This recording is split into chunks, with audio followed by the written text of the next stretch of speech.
Well, welcome back to SAFC Live. We are somehow without anything from that game there, Danny Collins, after a late winner from McGuinness for Cardiff City. Hard one to describe that because Sunderland enjoyed the possession. I'm trying to get the exact stats up now on my phone.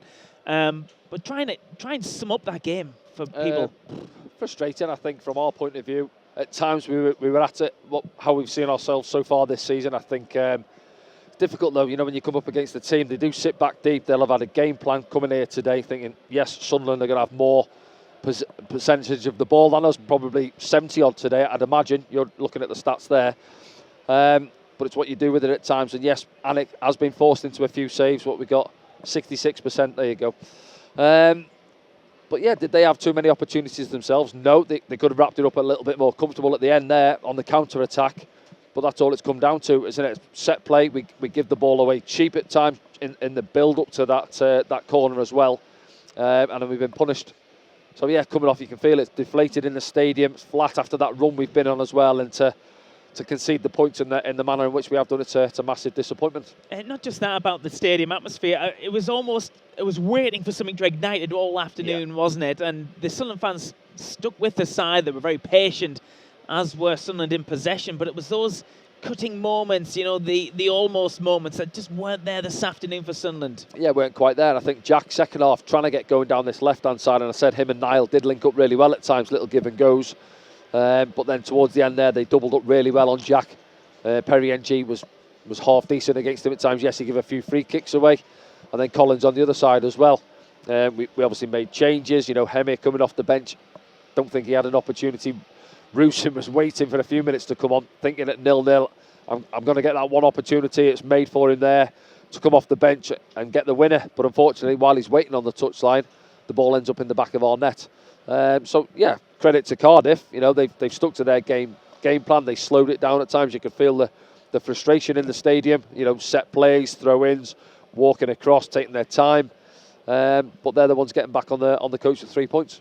All right, then let's have a look through the action then and see where Sunderland could have done better, or maybe that's been a bit harsh because they did do well in so much of the periods of the game this afternoon, Danny. But maybe, let's look at the positives. We always like to do that here on SAFC Live. More minutes from Mason Burstow, who probably got himself around the pitch as well as he has done in his Sunderland shirt. Still waiting for a good opportunity there, isn't he? Today, as you say, worked really hard off the ball.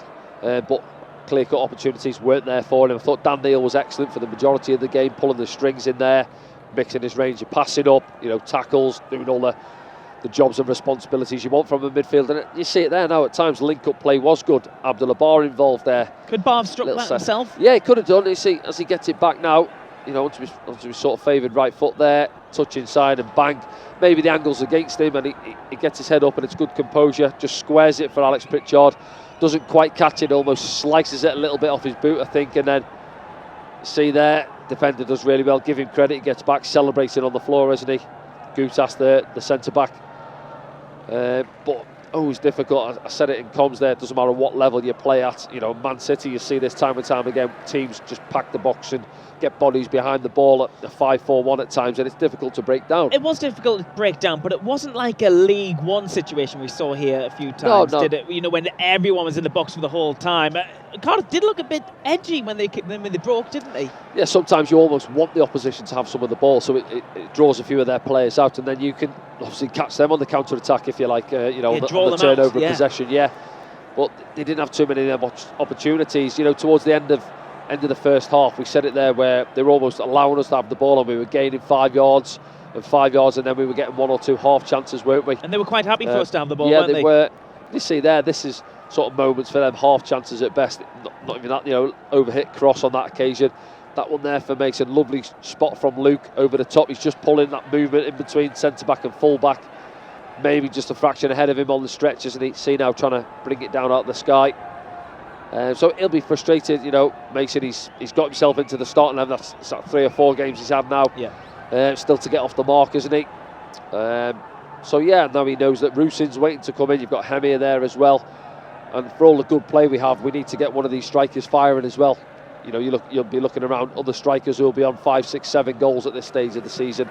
we need to have one of those strikers if we're really going to compete at the top end of the table. And I know Jack's on 5 as it stands, but Jack's a winger, isn't he? Really, who's got that ability to cut in and get the strikes away and get goals. And this one was right on half time, wasn't it, where we almost get caught, switch off from the throw in. So it's set plays and it's that detail. When you have all the possession we do, you've got to do the dirty side of the game really, and defend, whether it's set plays and the build up to the set plays. We didn't screen his feet there, and it could almost end up in the back of the net. But we're into the second half now. Good strike from Alex Pritchard again. Jack Allen, he made 4 or 5 of these types of saves. The good saves, but you'd say saves you'd expect him to make down to his right hand side. Good hands from him, palms it away. And again, Alex Pritchard, he was busy, say majority of the afternoon, trying to get us going, wasn't it? A little bit frustrated late on. This one is Dan Neal has a couple of goes, doesn't he? Blocks again. See, look at the bodies they've got back there, Cardiff, and it's McGuinness, is it? Centre back, getting a couple of blocks in. But you can see, and I thought at this stage, right, we were on top, we were getting good numbers forward, we were getting into the 18-yard box, but that sort of one golden opportunity really, which wasn't there today. Yeah, you see, he had a bit of his shirt there, didn't he, Gutas? Yeah. There wasn't much made of that, though, was there? Nobody appealed for it, no. Not even Huggins. No.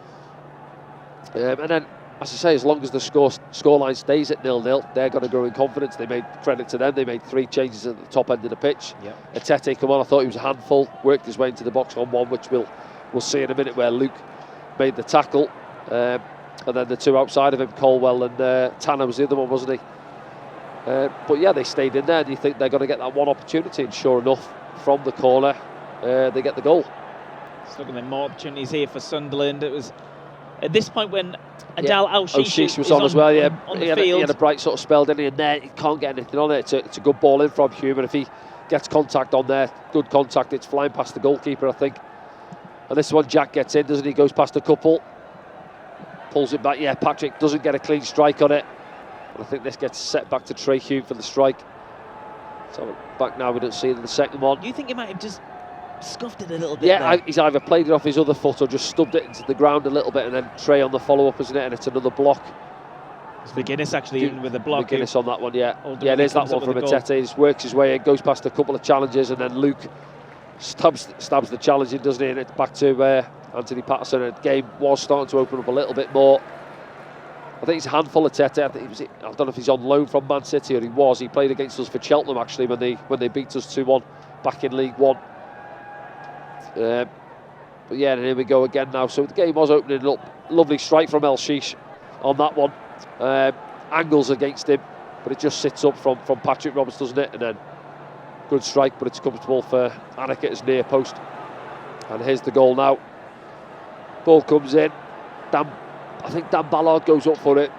Don't know whether he just mistimes it or it's over the top of him. You see it back now. He goes up for the header, doesn't get anything on it. Another man in behind him, Trey Hume, and then, as you said there, it almost hits McGuinness, doesn't it? He probably sees it late. And it just comes off his forehead there and drops in the corner. And as you said there, Rusin was waiting to come on for a couple of minutes. But unfortunately, the ball ends up in the back of our net.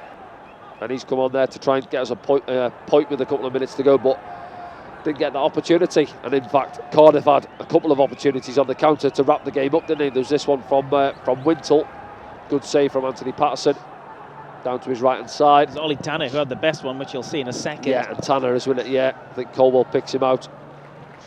Yeah, look, he's got to put that away really, hasn't he? I think it's Penny and G, the right back, actually outside of him, trying to get on the overlap for a tap in.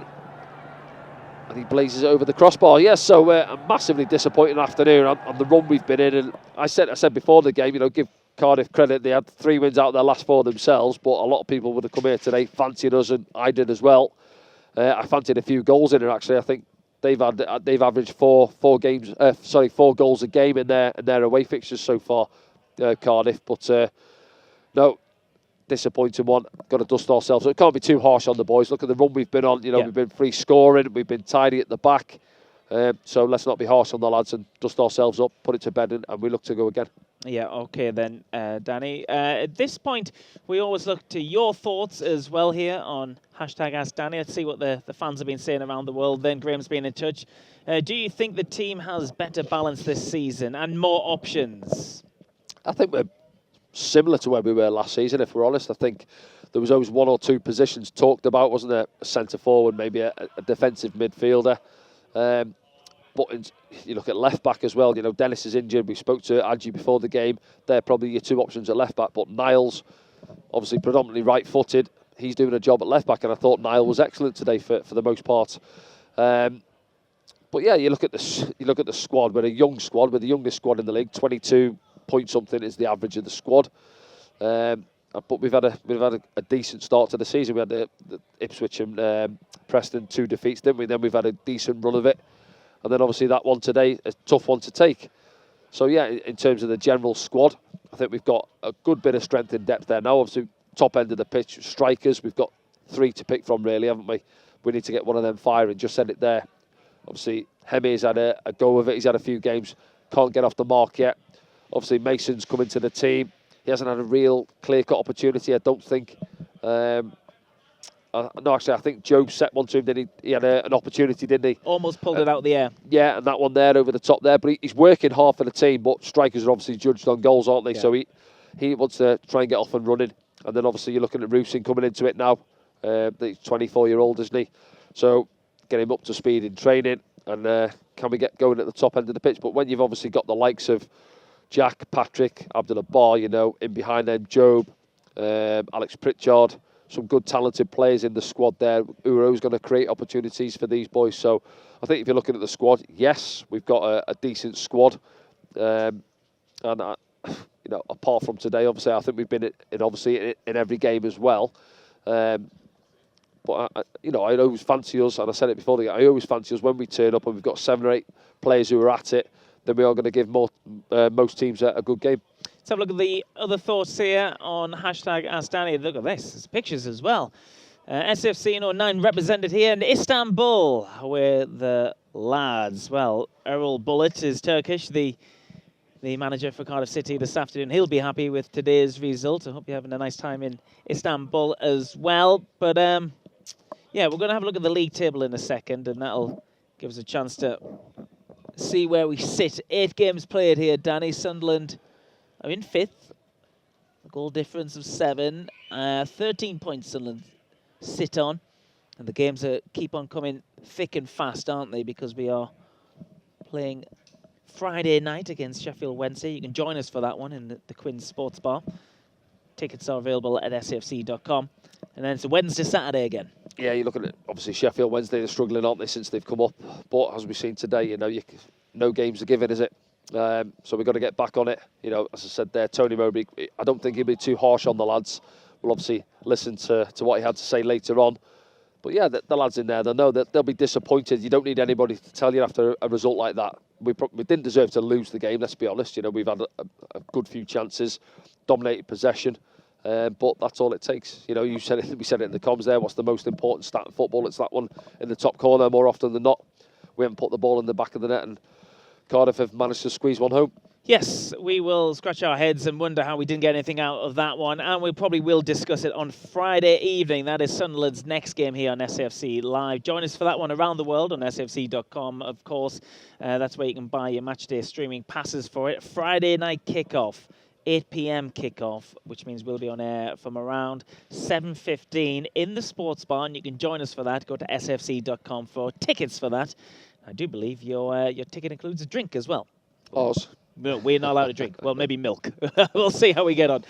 Join us on Friday for that one. Have a good end of your weekend, and we'll see you soon.